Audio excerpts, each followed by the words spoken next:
Eh bien, j'ai vu dernièrement des statistiques qui disent que 13% seulement de tous les chrétiens croient que la parole de Dieu est la vérité absolue.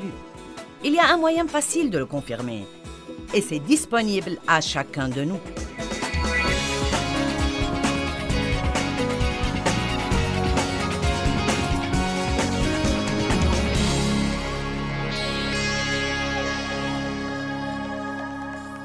Eh bien, je fais en ce moment une série sur les attitudes religieuses pour essayer d'étudier le portrait d'une personne religieuse ou légaliste.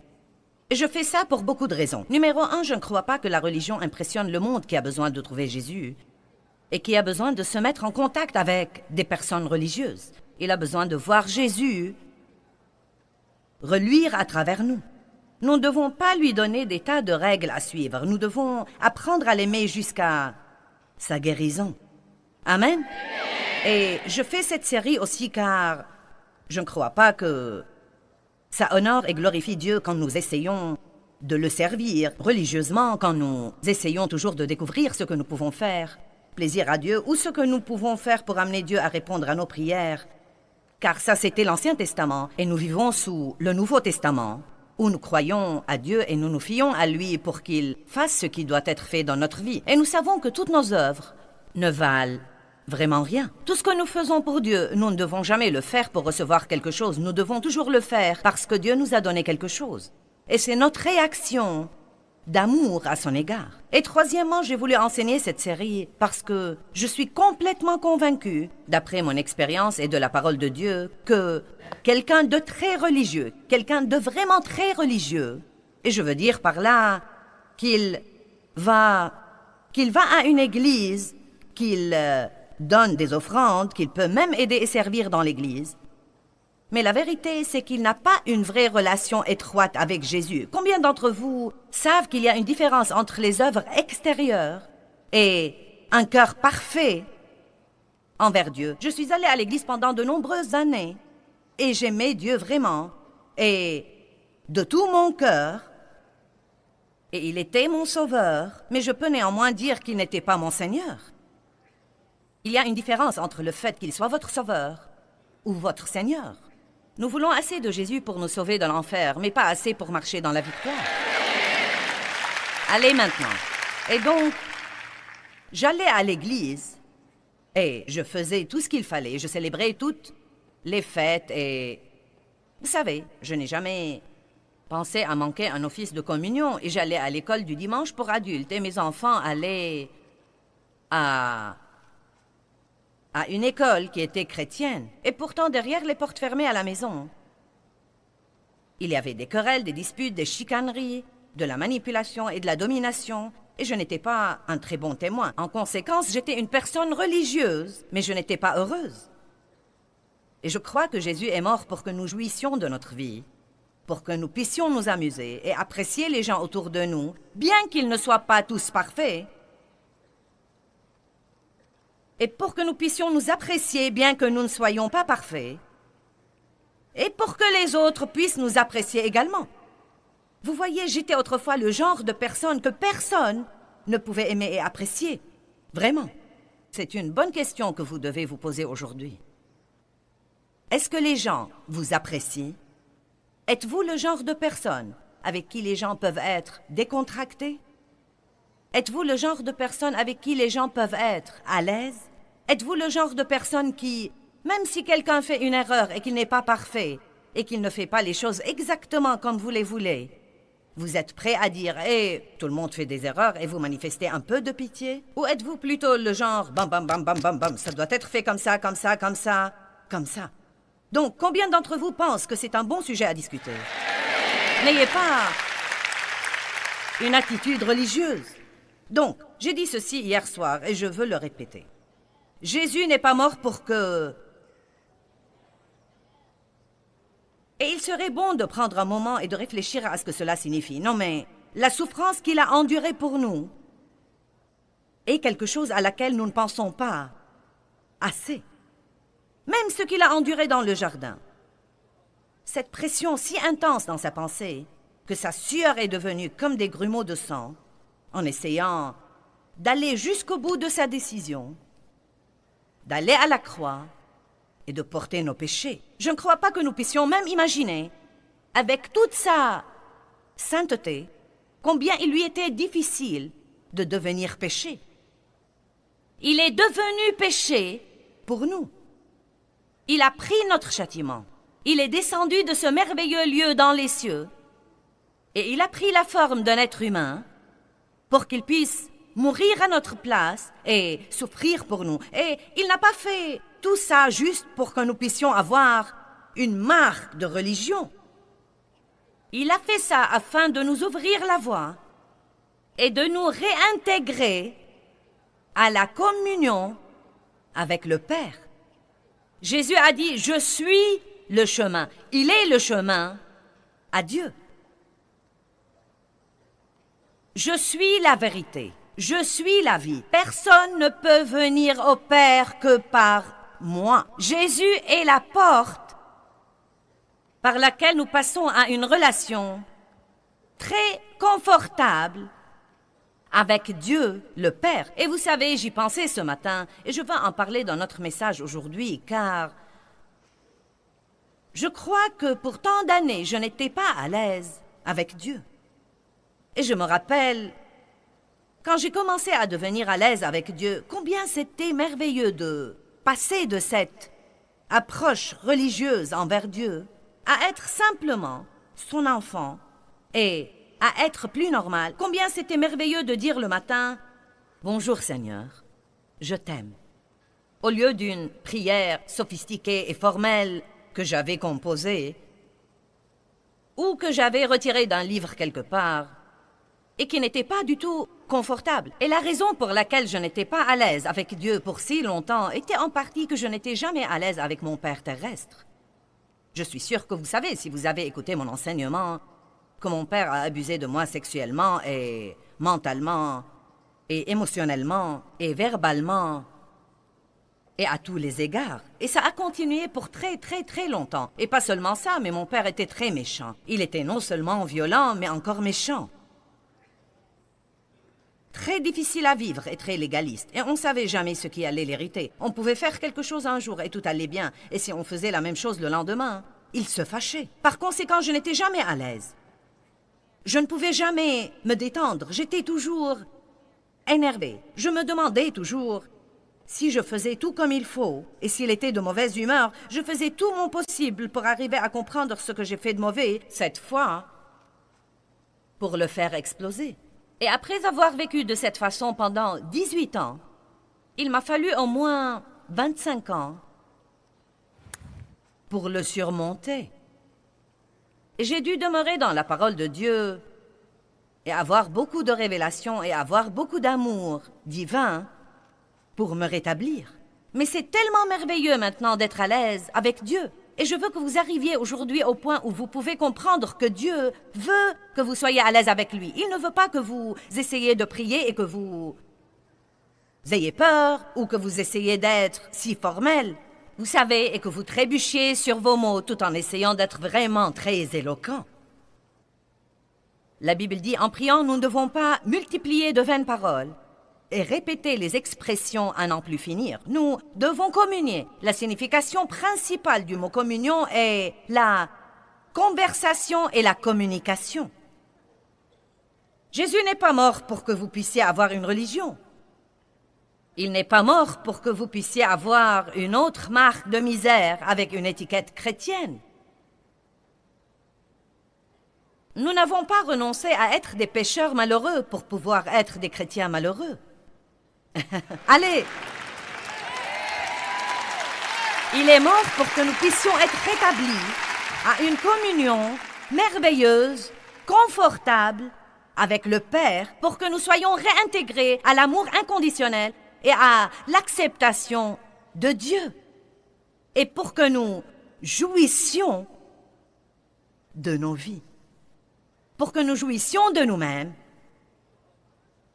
de Dieu, de notre famille, du monde autour de nous, du travail que Dieu nous donne à faire. Jésus a dit, le voleur ne vient que pour voler, tuer et détruire. Mais moi, je suis venu Alléluia. Il est venu.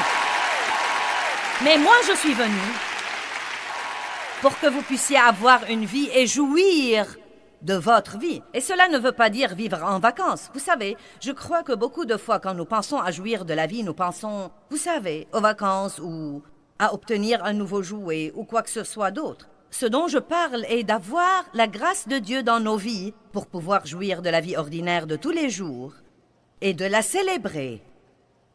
De célébrer le fait de se lever et d'aller se coucher et de conduire dans le trafic et de nettoyer la maison et de trouver Dieu au milieu de tout cela et de savoir que c'est lui qui rend l'ordinaire tellement spécial, que la vie ordinaire de tous les jours ne nous ennuie pas parce que nous avons quelque chose de spécial qui se produit tous les jours de notre vie, dans notre merveilleuse relation avec Dieu. Il y a une expression très populaire aujourd'hui qui dit « Quelle est votre religion ?» Si vous remplissez votre fiche d'hôpital, on vous demande « Quelle est votre religion ?» Les gens disent toujours « Quelle est votre religion ?» Et je n'aime pas cette expression. Il vaudrait mieux dire aux gens « Est-ce que vous avez une relation personnelle avec Jésus-Christ ?»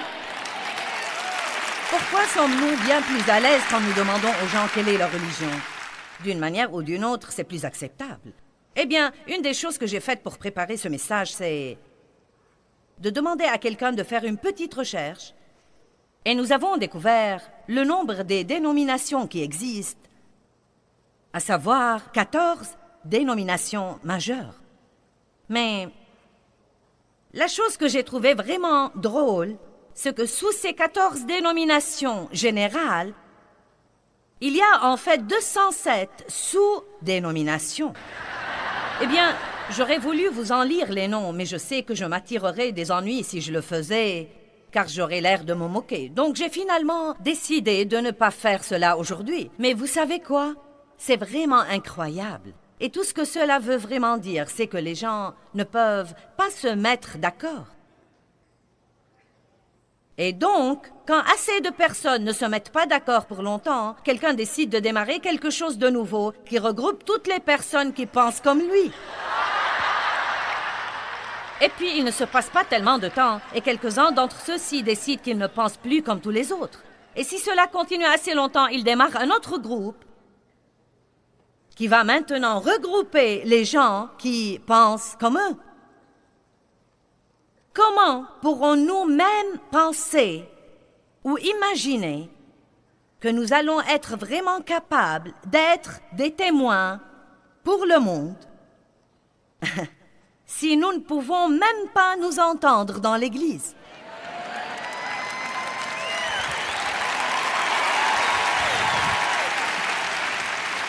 Et vous savez, à vrai dire, certaines des choses à cause desquelles les gens se divisent sont absolument ridicules et n'ont rien à voir avec le salut de quiconque.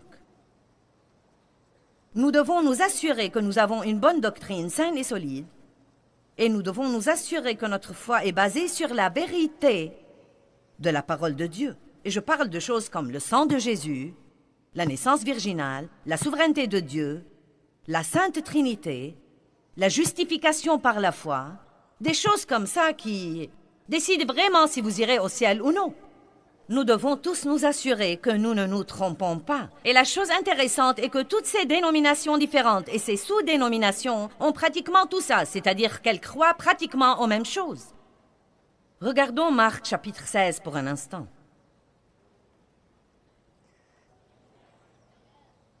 Verset 15. Et Jésus leur dit, « Allez par le monde entier et prêchez l'Évangile à toute la créature. » Nous appelons ceci la grande mission.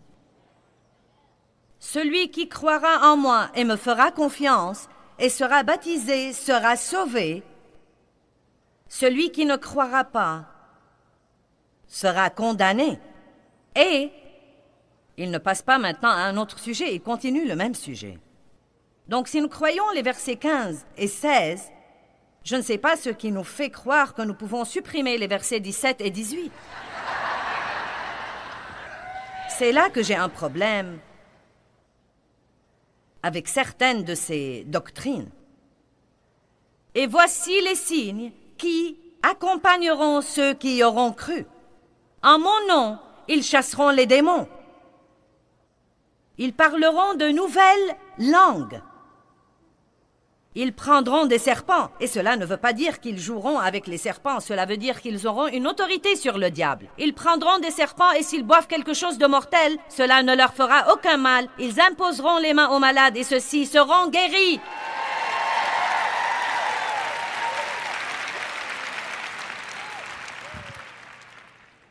Donc, puisque c'est dans la Bible, pourquoi tant d'églises ne le font pas?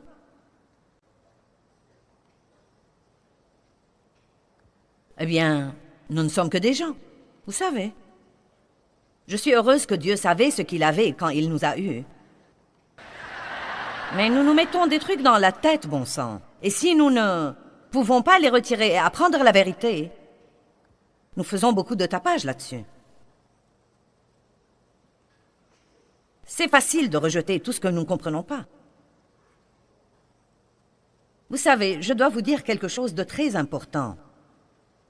Je ne suis contre aucune dénomination particulière qui enseigne la vérité de la parole, surtout en ce qui concerne les choses fondamentales qui sont très importantes pour votre salut.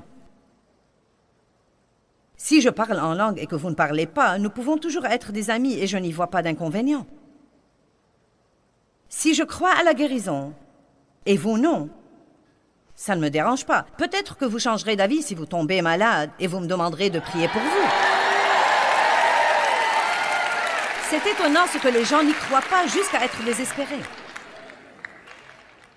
Je vais vous dire une chose. Quand j'étais assez désespérée dans ma vie en 1976, avec mon expérience religieuse avec Dieu, j'ai crié à Dieu pour qu'il fasse quelque chose dans ma vie. Et en ce moment particulier, je me fichais pas mal si c'était baptiste, luthérien, catholique ou méthodiste. J'étais vraiment désespérée et j'avais besoin de la main de Dieu. J'en avais besoin. Je roulais sur le plancher, je criais, je dirigerais l'église. Je ferais n'importe quoi pour avoir un peu de paix et un peu de joie dans ma vie.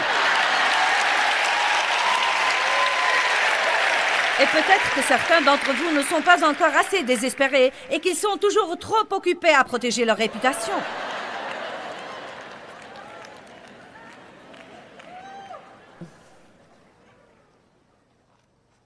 Eh bien, vous savez, la religion, c'est un truc privé.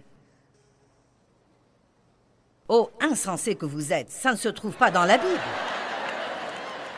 Toute personne qui a vraiment rencontré Jésus a hâte d'en parler à quelqu'un d'autre.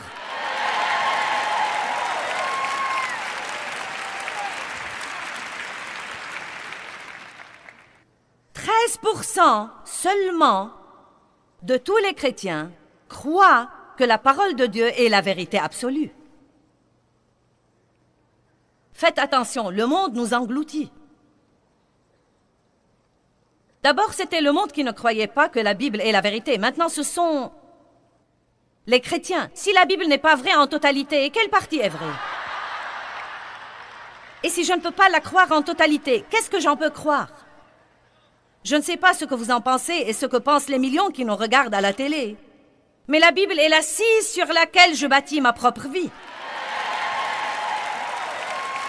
C'est ce que je crois, c'est ce qui a fermé mes pas, c'est ce que je suis, et c'est à quoi je donne ma vie. Si je fais ça et qu'il s'avère que j'ai tort, si pour une raison ou une autre, quand vient la fin, je découvre que j'ai perdu mon temps, oh, eh bien.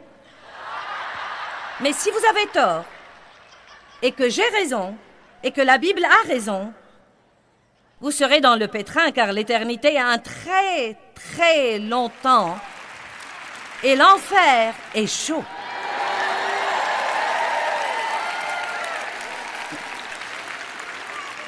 Et je peux vous dire pourquoi les gens ne veulent pas croire que la Bible est la vérité absolue. Cela se voit comme le nez au milieu de la figure. Ils ne veulent pas le croire. C'est la même raison pour laquelle nous avons toutes les dénominations et les sous-dénominations et les sous-sous-dénominations. Parce que quelqu'un ne veut pas obéir à une certaine partie ou qu'il n'a pas expérimenté une certaine partie. Il décide donc de l'éliminer ou d'y ajouter. Et il y a un avertissement là-dedans qui dit qu'il ne faut pas retrancher ou ajouter à la parole de Dieu.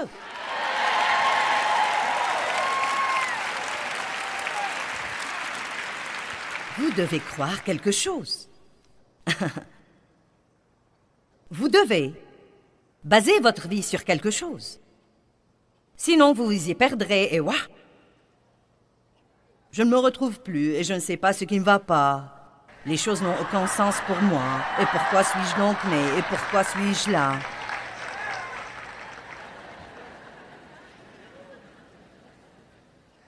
Les gens aiment aussi discuter de la prospérité et si Dieu veut que nous ayons la prospérité ou pas. Et vous savez, Jésus dit que nous aurons toujours des pauvres avec nous.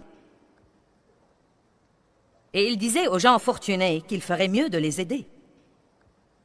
Je crois qu'il y a plus de 2000 versets dans la Bible au sujet d'aider les pauvres. Donc je crois que nous ferions mieux d'être heureux qu'il y ait des riches, sinon personne ne va les aider. Et que veut dire être riche? Cela ne veut pas dire que tout le monde doit être multimilliardaire. Cela veut simplement dire que vos besoins sont satisfaits et que vous avez un peu plus pour pouvoir donner aux autres et les aider. Je crois que Dieu veut que nous soyons bénis, mais je crois qu'il veut que nous ayons la prospérité pour un but. Eh bien, j'ai été élevée en pensant que, vous savez, vous êtes censé aller à l'église pour être bon. Vous comprenez? Et Dieu s'attend à ce que vous alliez à l'église. Et si vous n'allez pas à l'église, alors vous savez, vous ne pouvez ni prier ni rien demander parce que vous n'êtes pas allé à l'église. Alors j'ai dit, bon, eh bien Dieu, je vais te faire une faveur. Je vais aller à l'église. Je chanterai avec la chorale et j'ai même aidé à recevoir les gens. Donc je faisais toutes ces bonnes choses pour lui le dimanche. Alors, vous savez, quand j'avais besoin d'une faveur, je m'attendais à ce qu'il intervienne pour moi. Tout a changé maintenant parce que je sais que c'était un mensonge. C'est vraiment différent. Je le sers, je vais à l'église pour une autre raison parce que je veux aller. C'est devenu une relation véritable avec lui. Maintenant, ce n'est pas parce que je dois le faire ou donnant. C'est parce que je le veux. Ce n'est pas parce qu'on m'a dit de le faire ou parce que je m'attends à ce que ça me ramène quelque chose. J'ai la liberté maintenant. La liberté est en Christ Jésus. Car je sais que Dieu est avec moi. Il est dans mon cœur. Il marche et parle avec moi tous les jours. Aimer Dieu est facile maintenant. Aimer Dieu n'est pas un fardeau et ce n'est pas fatigant. Ce n'est pas une corvée. C'est tellement beau parce que j'ai enfin réalisé que je suis précieuse pour lui. Il se peut que je ne me sente pas précieuse en moi-même ou quoi que ce soit, mais je sais que je suis précieuse pour Dieu et il m'aime vraiment. Il m'aime vraiment. Il l'a prouvé encore et encore et encore. Il m'a donné sa miséricorde et il m'a donné sa grâce. Et la seule raison pour laquelle il veut m'aider, c'est parce qu'il m'aime. Eh bien, comme nous l'avons dit, si vous voulez prouver que la parole de Dieu est totalement vraie, alors essayez-la.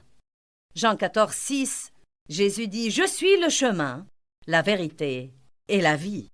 Nul ne vient au Père que par moi. » Or, il n'a pas dit « Je suis un chemin, une vérité, une vie. » Ce n'est pas qu'il était un chemin d'entre 500 dont nous pouvons choisir. Il dit « Je suis le chemin, la vérité, la vie. » La parole de Dieu, soit elle est vraie, soit je bâtis toute ma vie sur un mensonge. Et le moyen de trouver la vérité, si vous ne pouvez pas vraiment le croire, c'est de l'essayer. Par exemple, essayez de pardonner à vos ennemis et voyez combien ça va mieux dans votre vie. Combien vous avez plus de paix, combien vous avez plus de joie. Essayez de donner aux autres. Essayez de mener une vie désintéressée et voyez ce que ça vous fait. Et vous savez, c'est vraiment vrai. J'aime le dire comme ceci. Vous savez, je reçois Christ comme mon sauveur et puis le christianisme devient alors un style de vie que je devrais mener chaque jour. Et ce livre est plein de nouvelles façons de vivre. Nous apprenons de nouvelles façons de parler et de penser. Et nous apprenons même de nouvelles choses à faire avec notre argent. Toute cette histoire de donner aux autres, certains disent « Ah, pourquoi devrais-je donner ?»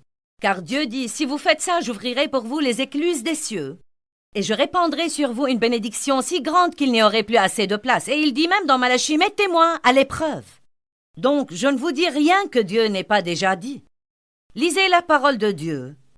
Et avec un cœur de foi sincère, commencez à appliquer ces principes. Et vous découvrirez qu'il marche. Je le sais parce que je me souviens du gâchis que j'étais Et je sais ce que Dieu a fait pour moi, et tout ceci par l'application de la parole de Dieu.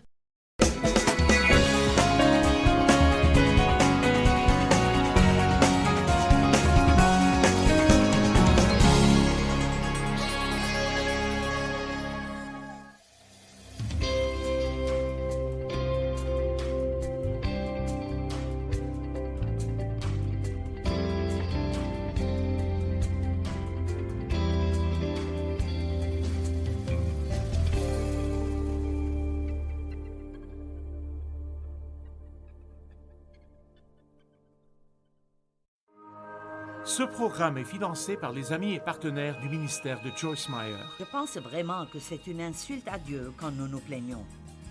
Et je pense en fait que c'est dangereux. Nous ouvrons une porte à l'ennemi quand nous nous plaignons.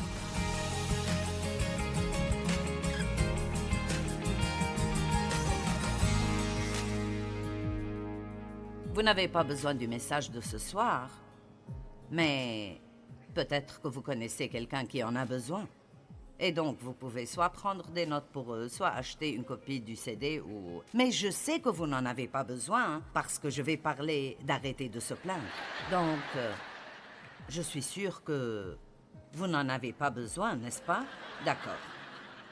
Eh bien, si nous pouvions traverser une journée sans nous plaindre de quoi que ce soit, ce serait vraiment un miracle majeur.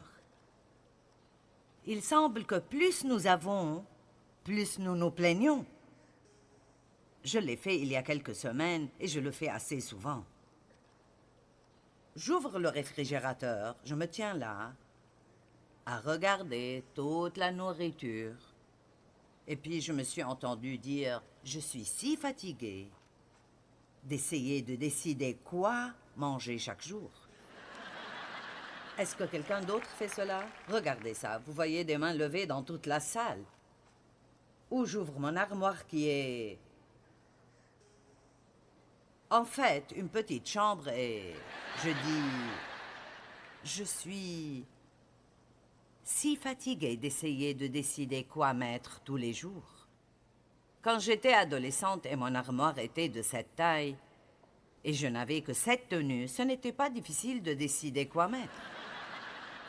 Il y avait une tenue pour lundi, une tenue pour mardi, une tenue pour mercredi. C'était facile pour mes chaussures aussi, parce que je n'avais que 2 paires. Et je pense que souvent, nous nous plaignons d'avoir tellement de choses et ça nous rend confus quand nous devons décider quoi manger. N'est-ce pas pathétique que dans un pays où vous pouvez manger tout ce que vous voulez, à n'importe quel moment, nous nous plaignons devant la porte du frigo parce que nous ne savons pas quoi manger. Nous sommes fatigués d'essayer de décider quoi manger. Il y avait une missionnaire. Elle et son mari et leur famille vivaient en Afrique pendant beaucoup d'années. Et ils rentraient une fois par an ou une fois chaque 2 ans. Et en Afrique, là où elle vivait, il n'avait qu'un genre de céréales qui s'appelait Weetabix. Et donc, elle aime les céréales. Et l'une des choses qu'elle aimait vraiment faire quand elle rentrait était d'acheter un peu de ces céréales qu'elle aimait. Eh bien, elle n'était pas revenue depuis quelque temps. Et les choses avaient beaucoup changé. Il y a beaucoup plus de variétés de choses que vous pouvez avoir. Son mari l'a prise au supermarché et a dit qu'il l'attendrait dehors. Donc elle est rentrée et elle ne sortait pas. Elle ne sortait pas et finalement elle est sortie sans rien acheter. Et il a dit, « Où sont les céréales ?» Elle a dit, « Je suis devenue confuse. » Alors que j'essayais de choisir des céréales, parce qu'il y a tellement de variétés différentes que j'ai finalement juste abandonné et je n'ai rien acheté. Combien d'entre vous savent que nous avons beaucoup d'abondance? Dieu m'a dit une fois, « Si tu vas te plaindre de quelque chose, ne prends pas la peine de prier. » Donc, Dieu ne répond pas aux plaintes. Il y a peut-être un département de plaintes dans chaque supermarché, mais il n'y a pas de département de plaintes au ciel où vous pouvez vous plaindre d'un problème et il s'en occupe immédiatement. nous réglons nos problèmes en priant pour les choses et en croyant en Dieu, pas en nous plaignant des choses. En fait, j'ai tendance à penser que si nous prions pour quelque chose et ensuite nous commençons à nous plaindre, nous avons probablement annulé les bonnes choses que nous avons peut-être faites. Et vraiment, nous allons rire aujourd'hui. J'ai des histoires drôles à vous dire, mais je veux vous le dire dès le début. Je pense que c'est un message beaucoup plus sérieux que nous le pensons. Et je pense vraiment que c'est une insulte à Dieu quand nous nous plaignons. Et je pense en fait que c'est dangereux. Nous ouvrons une porte à l'ennemi quand nous nous plaignons. Et donc, je voudrais juste suggérer que vous preniez cela un peu plus sérieusement. Ne vous plaignez pas, et quand vous vous attrapez en train de vous plaindre, traitez cela comme un péché et repentez-vous. Qui est vraiment bon envers ses enfants? D'accord. Moi aussi. Et combien d'entre vous n'aiment pas quand ils se plaignent parce que vous êtes si bon envers eux? Vous vous dites juste, vraiment? Je veux dire, vraiment? Vous allez vous plaindre de ça? Eh bien, imaginez juste ce que Dieu ressent. Après tout ce qu'il a fait pour nous et tous les sacrifices qu'il a fait quand il nous a donné son Fils unique et la provision phénoménale que nous avons. Et vous savez, je n'ai pas besoin d'essayer de me plaindre, mais je dois essayer pour ne pas le faire. La plainte est quelque chose que nous faisons juste en tant que réponse automatique à tout genre d'inconvenance et d'inconfort que nous avons dans la vie. Et je peux vous prouver dans l'Écriture que se plaindre est un péché et que ça ouvre une porte au diable. Et donc, j'ai une assez bonne peur révérentielle de me plaindre. Cela ne veut pas dire que je ne le fais jamais, mais j'aime prêcher un message comme celui-ci parce que j'ai besoin de l'entendre encore et encore. Paul a dit « Je ne me lasse point de vous enseigner les mêmes choses encore et encore. » Et je ne pense pas qu'il y ait quoi que ce soit dans la Bible que nous n'ayons jamais vraiment besoin d'entendre de nouveau. Chaque parole n'a pas besoin d'être une nouvelle parole. Elle doit être bonne pour le moment présent. Ceci n'est pas quelque chose que vous n'avez pas entendu auparavant, mais vous l'entendrez probablement encore. Mais c'est quelque chose que, si vous êtes un peu comme moi, à chaque fois que vous l'entendez, vous en avez besoin. Amen? Donc, allons-y. Philippiens 4:6. Ne vous inquiétez de rien, mais par des prières et des supplications, avec des actions de grâce, pas avec des plaintes, avec des actions de grâce, en toutes choses faites connaître vos besoins à Dieu. 1 Thessaloniciens 5, 18 et 19. Rendez grâce en toutes choses, car c'est à votre égard la volonté de Dieu en Jésus-Christ. N'éteignez pas l'esprit. Maintenant, le mot éteindre veut dire arrêter le fonctionnement. Eh bien, si nous allons droit au but et nous le simplifions, si je comprends bien ce qu'il dit que si j'ai un problème dans ma vie, j'ai besoin de l'aide de Dieu, et peut-être que je prie, peut-être que je ne prie pas, mais disons que je prie, mais je me plains aussi. Alors, mes plaintes arrêtent le fonctionnement du Saint-Esprit dans ma vie et ma situation. Les Israélites ont passé 40 ans à faire ce qui aurait pu être un voyage de 11 jours. Cela m'étonne vraiment toujours. Et je me demande combien d'années nous errons dans le désert de la vie à essayer de trouver la terre promise que nous recherchons. Et nous ne comprenons vraiment pas ce qui nous retient. Et parfois, ce ne sont pas les choses compliquées que nous pensons. Ce sont des choses plus simples. Et j'ai donné un enseignement une fois que je contredonnais, appelé la mentalité du désert. Et j'ai en fait étudié ce qui a gardé les Israélites là, alors qu'ils auraient pu faire ce trajet en 11 jours. Et ce sont Des choses simples comme l'impatience, le fait de blâmer Dieu pour leurs problèmes, blâmer Moïse pour leurs problèmes, et beaucoup de plaintes.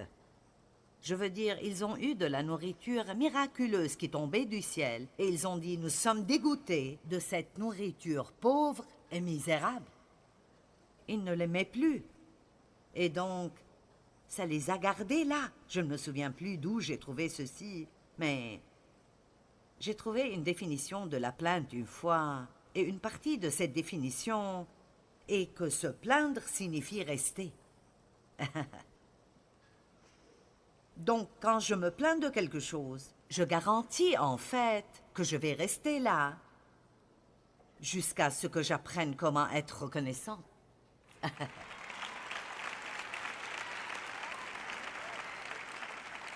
Nous devons être reconnaissants parce que c'est vraiment très facile de regarder ce que nous n'avons pas.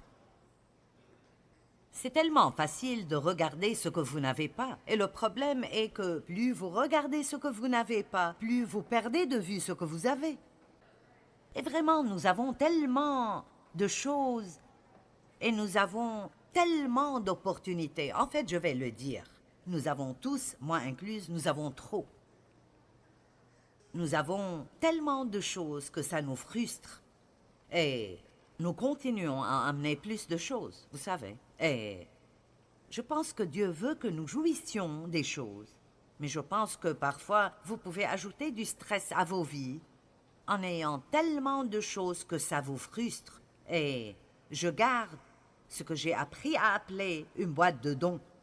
Et c'est une boîte assez grande. Et je remplis cette boîte probablement une fois chaque 3 semaines avec des choses qui n'ont vraiment aucun défaut, mais que je n'utilise pas ou que je n'ai plus utilisé depuis longtemps. Donc au moins nous pouvons trier nos affaires et donner les choses que nous n'utilisons pas parce qu'il y a quelqu'un dans le monde qui les utiliserait. Ça vous aidera au moins à garder votre santé mentale si vous vivez un peu plus simplement, mais soyons reconnaissants exprès. Je remercie Dieu pour l'eau chaude. J'aime prendre une douche chaude ou un bain chaud. Et je remercie Dieu pour l'eau chaude. Je remercie Dieu pour l'eau propre. Et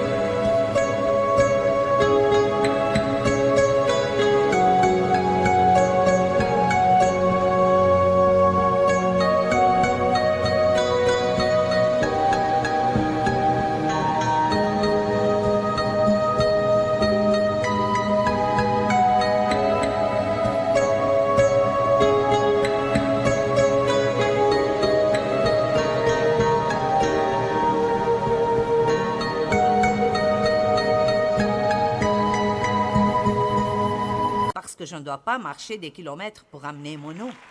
Je remercie Dieu très souvent en disant « Je te remercie parce que je peux marcher, parler, voir et entendre ». Combien de personnes ne peuvent pas se lever du lit le matin et commencer leur journée? Imaginez les personnes qui sont paraplégiques ou qui sont dans des chaises roulantes. Combien de temps il leur faut même pour faire quelque chose comme aller aux toilettes? Et puis, nous trouvons tellement de choses pour nous plaindre. Faites toutes choses sans murmure ni contestation. Philippiens 2, 14 et 15, comprenez ceci. Faites toutes choses sans murmure. La Bible amplifiée dit « sans murmure, contestation ni plainte contre Dieu et sans reproche et doute parmi vous. » Combien de choses sommes-nous censés faire sans nous plaindre? Combien? Quand sommes-nous censés donner grâce? Et voici pourquoi il dit de vivre sans plainte, afin d'être irréprochables et purs, des enfants de Dieu sans défaut, au milieu d'une génération perverse et corrompue. C'est comme des flambeaux dans le monde que vous brillez parmi eux. Donc Dieu dit que l'une des façons de vivre est d'être un flambeau brillant pour lui et de faire l'opposé de ce que le monde fait et d'être reconnaissant au lieu de se plaindre. Ne vous asseyez pas pendant le déjeuner pour vous plaindre devant tous ceux avec qui vous travaillez concernant les conditions de travail et le patron. Ne vous intégrez pas, démarquez-vous. Dites plutôt, « Eh bien, je sais que tout n'est pas parfait ici, mais je suis reconnaissante parce que j'ai un travail. » Il y a beaucoup de gens qui n'ont pas de travail. Ou peut-être que si vous voulez vous plaindre à propos du mari que vous avez, vous devriez vous souvenir qu'il y a une femme esselée quelque part qui aimerait vous le prendre.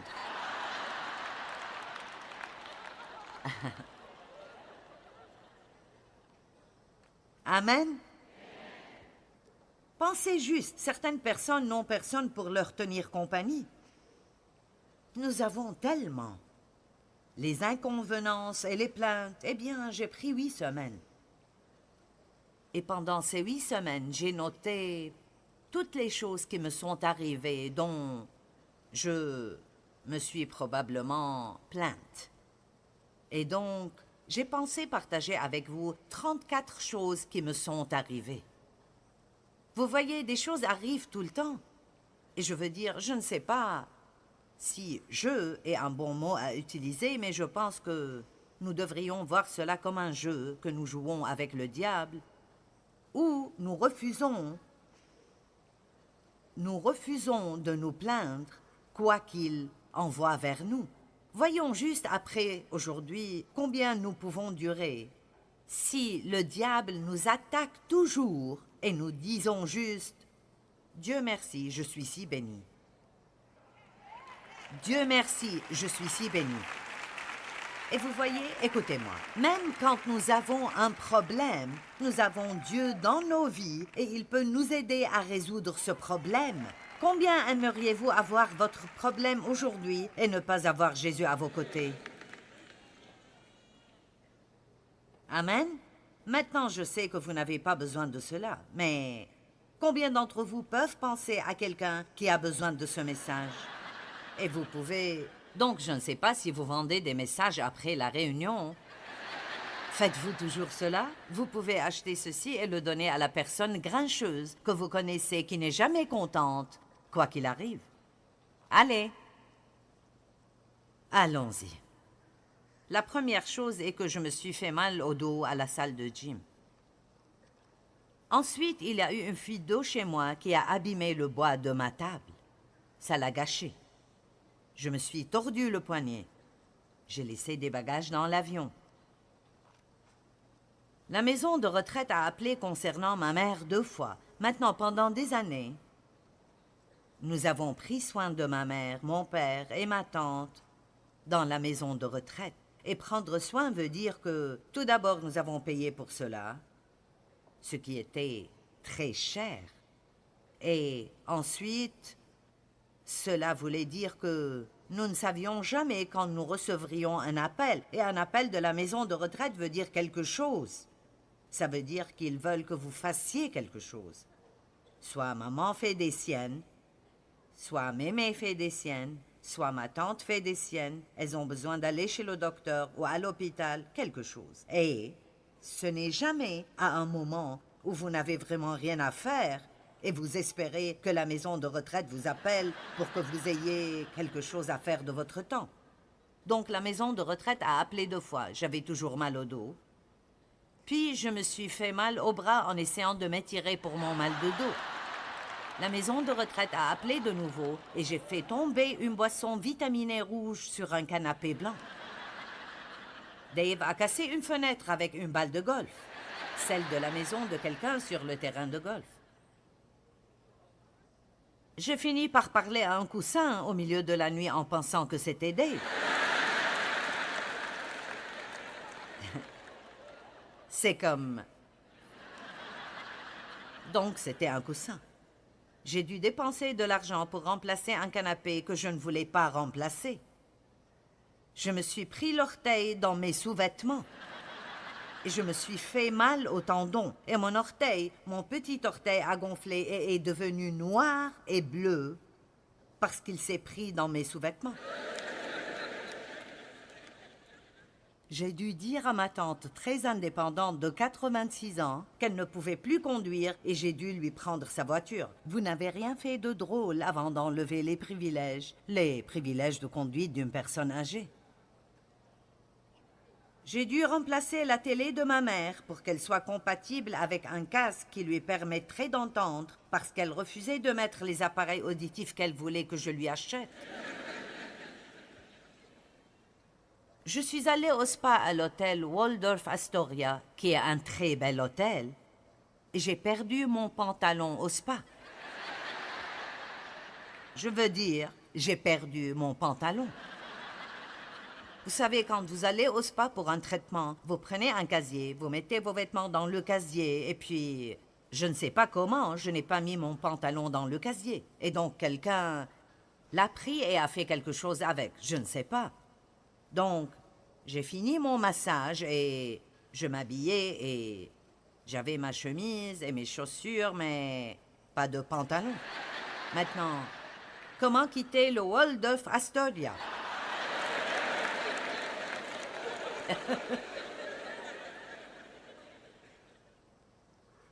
Donc, je n'étais pas dans l'état de dire « Merci Seigneur pour toutes mes bénédictions ».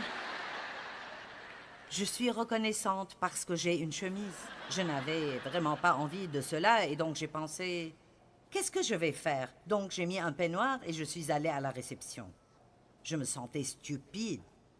Et j'ai dit « J'ai un problème, j'ai perdu mon pantalon. » Maintenant, tout le monde là sait qui je suis. Donc ce n'est pas comme si n'importe qui perdait son pantalon. Vous savez, Joyce Meyer était ici et elle a perdu son pantalon. Donc, ils ont dit qu'ils me donneraient un pantalon de la boutique cadeau si j'allais à la boutique pour le chercher. Donc, j'ai dû aller en peignoir à travers l'entrée du Waldorf Astoria. Allez, je veux dire, c'est la vie.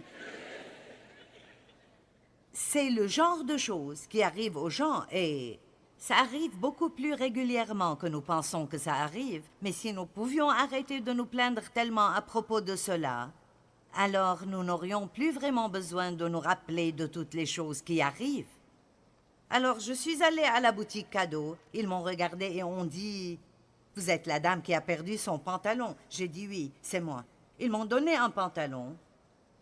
Il ne m'allait pas très bien, mais ça va. Et je suis rentrée chez moi et ils ont rappelé et ont dit « Nous avons trouvé le pantalon. » J'ai dit « Où était-il » Il était sur le bureau tout ce temps et quelqu'un avait mis le livre des rendez-vous dessus. Donc, ils avaient le pantalon tout ce temps et je suis passée par tout ceci pour rien d'autre que de l'embarras. Avez-vous jamais perdu votre pantalon au spa?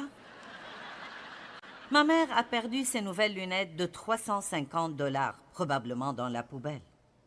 Notre eau a été coupée pendant 24 heures. Ma tante a eu le zona dans les yeux et nous avons dû la prendre chez un opticien.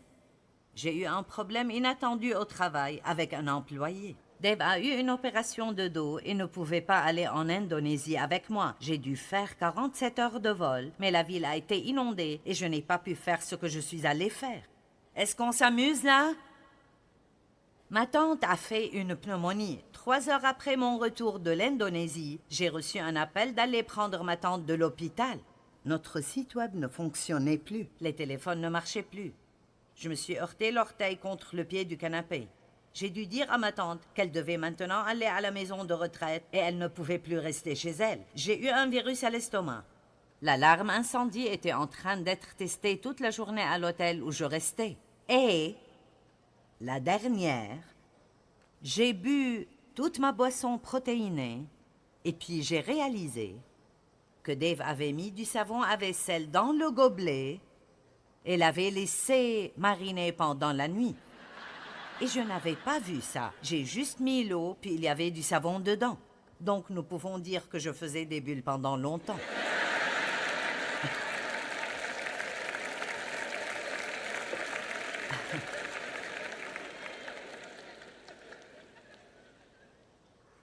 Maintenant, je vous dis cela parce que des choses arrivent avec vous aussi. Mais imaginez juste combien cela énerverait le diable si nous pouvions juste traverser la vie et réalisez qu'il vous met dans des situations pour vous énerver. Amen. Le diable vous met dans des situations pour vous énerver. Il veut que vous perdiez votre sang-froid, que vous vous plaigniez, que vous agissiez comme tout le monde dans le monde pour que les gens ne puissent pas faire de différence entre nous et le reste des gens. Nous ne sommes pas supposés nous intégrer, nous sommes supposés nous démarquer.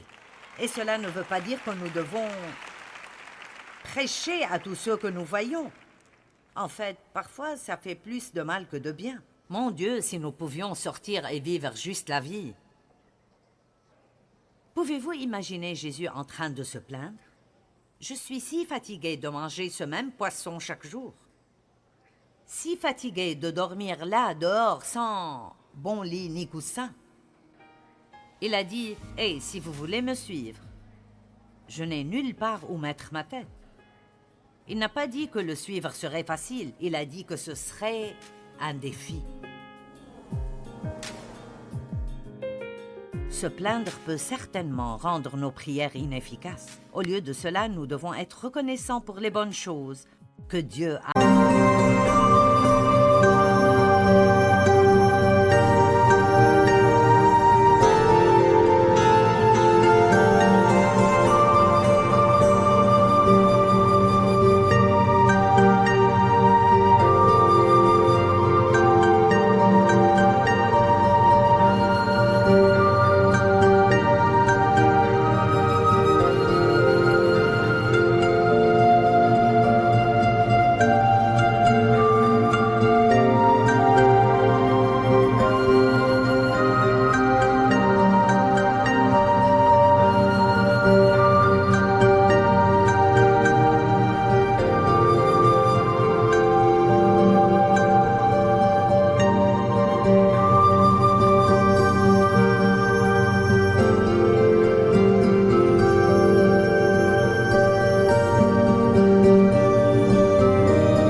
Dans nos vies.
khắp phương trời vẫn nhớ tới quê hương. Người về đây thăm làng trù quê mẹ và làng sen quê cha, xúc động bồi hồi người rơi giọt lệ, thương mái nhà tranh thương đất mẹ nghèo.